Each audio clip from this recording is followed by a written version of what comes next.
creating God, creating Adam.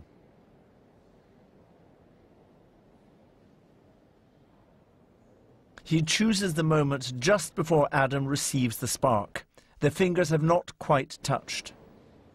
How, he must have thought, could he convey the sense of latent energy about to be released in the muscular body of this perfect first man? That is the sort of pose, but if we now look at the drawing, I think actually his whole idea about this drawing is to get this huge arc which runs through the body and is part of the massive design that he was looking to create on the ceiling. Are you able to bring this arm closer towards your body? Yeah, not really, no.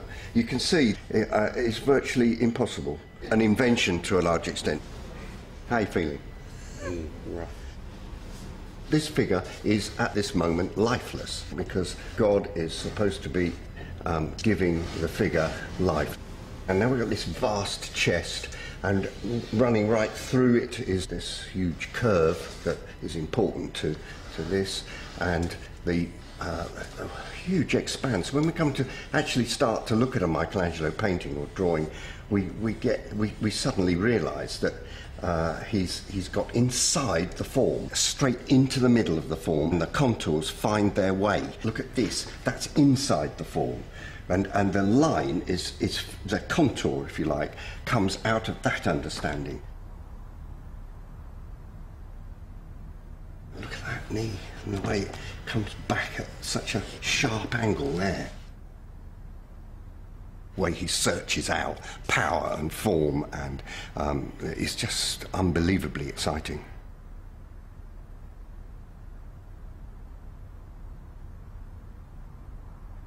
Michelangelo's finished designs had to be translated from a small, sometimes tiny sketch on paper to a huge painting on the damp plaster of the fresco ceiling.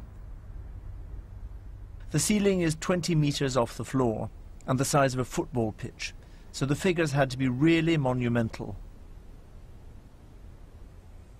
This is a little sketch of the hand of God, almost a doodle, that is going to end up huge on the Sistine ceiling.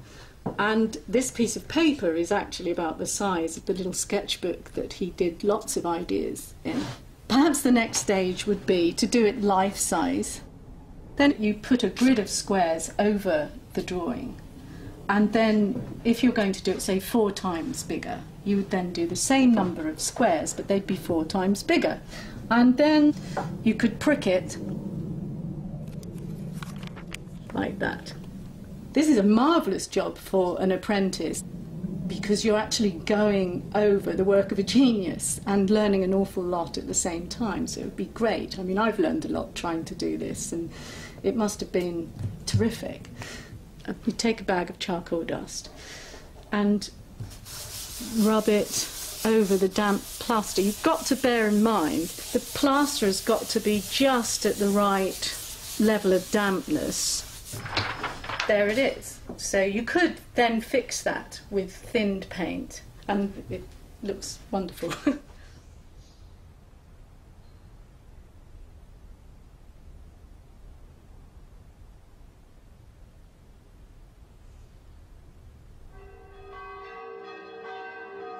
By 1516, Michelangelo was back in Florence.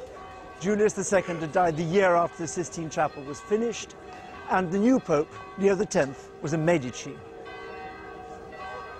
The Pope had called Michelangelo back to Florence to work here, on the Medici family church of San Lorenzo. Initially, the idea was that he would design a facade, but attention soon switched to the funerary chapel and the family tombs. We still have the drawings Michelangelo made as he designed the 4 tombs for the chapel. And his studies for the sculptures that would decorate them.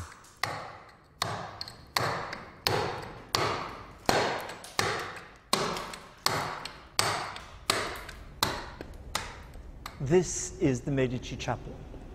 The architecture and most of the sculpture was designed by Michelangelo to house the tombs of 4 members of the Medici family, although like so many of his works, it remained unfinished. Here, for over 100 years, Masses were said day and night for the souls of the Medici.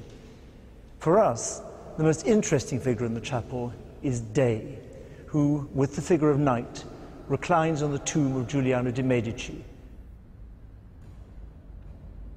This is the earliest known study for the whole figure of Day, showing the arm started in a different position.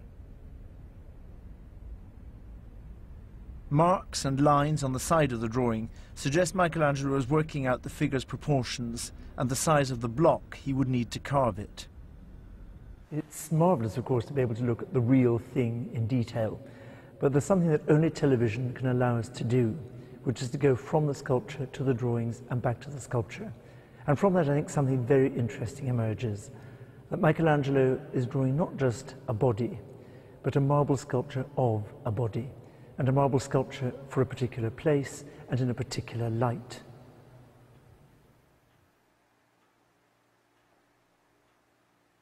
Michelangelo's concern for the back of the sculpture wasn't just about attention to detail. It was also about the angle from which it would be viewed. For this is a church without a congregation, and the whole thing, architecture and sculpture, was conceived with only one spectator in mind, the priest saying Mass at the altar.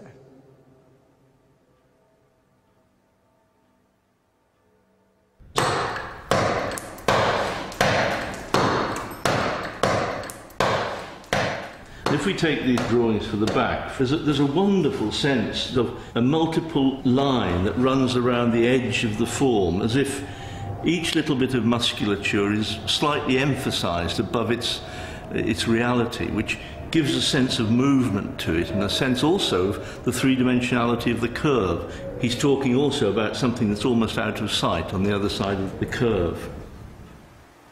The observed anatomy is terrific, with these veins that run through in the drawing, and then they appear in the back of the marble carving. It's a real eye-opener in terms of a translation of a drawing into 3 dimensions. Absolutely marvellous.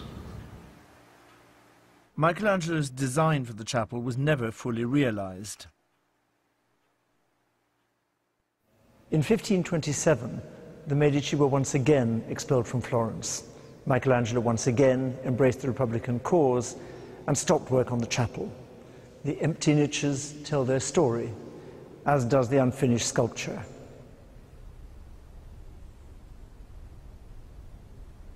The political situation drove Michelangelo into hiding. We think he was helped by the family of one of his students called Andrea. And from this time we have a sequence of drawings that involve us in the private life of Michelangelo.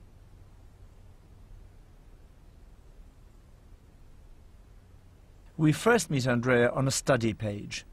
Michelangelo, the teacher, has set the boy a traditional task, copying the master's own drawings of eyes and faces.